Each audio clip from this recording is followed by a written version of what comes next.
Election 2011 coverage on Manx Radio. Well, today in the chair is David Moore Anderson, 57 years old, from a farming background, the son of a former MHK, educated in Peel and at Agricultural College in Cumbria, a keen and long-serving sportsman, a very good sportsman indeed, particularly in the athletics field, commissioner for Patrick for almost a decade before, in 2001, winning the Glenfaba seat, served in the DHSS as Education Minister, as Transport Minister, and now as Health Minister. Good morning, Mr. Good morning, John. Welcome. Let's get to the basic question first of all. Glenfaba, Glenfaba, potato, which one is it? Glenfaba, John. I think we did this 5 years ago. You've worked for one of the few people to work for the UK government. You actually spent a time in the UK Ministry of Agriculture, didn't you? I spent a short time, 18 months, at the MAF in those days in Weybridge in Surrey. Was it useful? Did you give indication of ways? All experience is useful, John.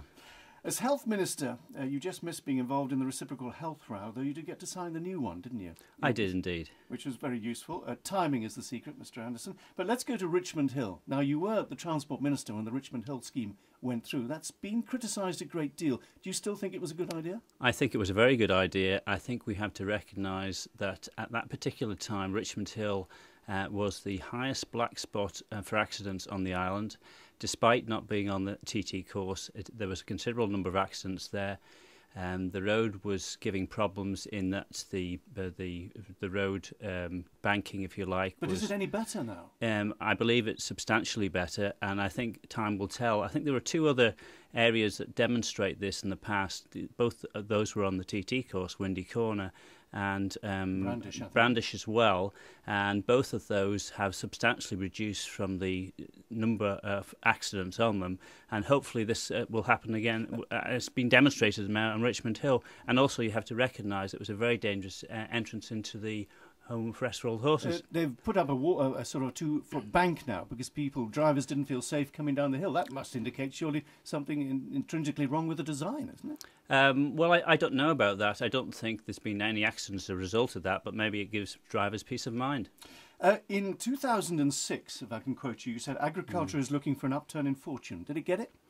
Well, we're still looking down a very long road, if you like, in agriculture. I believe that going to the countryside care scheme, where we've gone to now, which moves support away from we had it criticised. Is it doing the job, though? I believe it is doing the job. Maybe there's some tweaking to do in the future. I think the operating plants that we're reliant on are doing a very good job.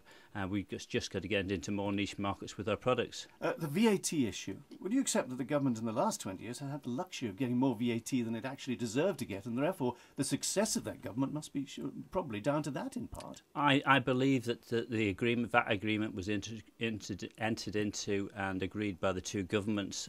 The Isle of Man government has done well out of the VAT agreement over the years.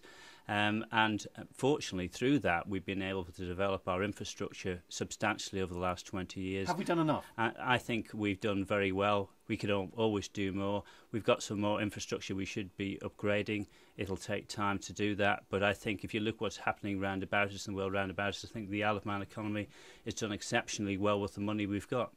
Protection of traditional family values. Do you mean we should go back to the 50s or something like that? Is that how far back we should go? I think our community, John, is based on strong values, family values, and I think that's one of the things that we recognise on the island, and people coming into the island recognise the safety. And one of those reasons for that safety is the strong value. Are we losing it? I'd like to think we're actually maintaining it, but we must be vigilant, I think. You describe being a politician as a balancing act, as minister, constituency, MHK, but also a member of Parliament. How do you distinguish that as being a member of Parliament? Well, you have a role as a parliamentarian as well as being a constituency and a department member. And that is to do with framing law, making sure that the laws that we bring in are fit for purpose and suitable for the island, and not just merely rubber stamping laws that are coming in other places. And what would you say locally in your constituency is the big issue, or will be? Well, throughout a rural constituency like Glenfaba, traffic is always a problem going through villages and the speed of traffic. However, one of the key things for me is that young people should be able to live in the area in which they've grown up in. So housing? housing, and I'm delighted over the last few years we've got two first-time buyer schemes that have developed in Glenfaba. I'm looking forward to maybe another one in St John's, maybe in the years to come now government has acquired the land of the Farmers Mart. Mr. Anderson, thank you for joining us this morning. It's mandate, it's 8 o'clock.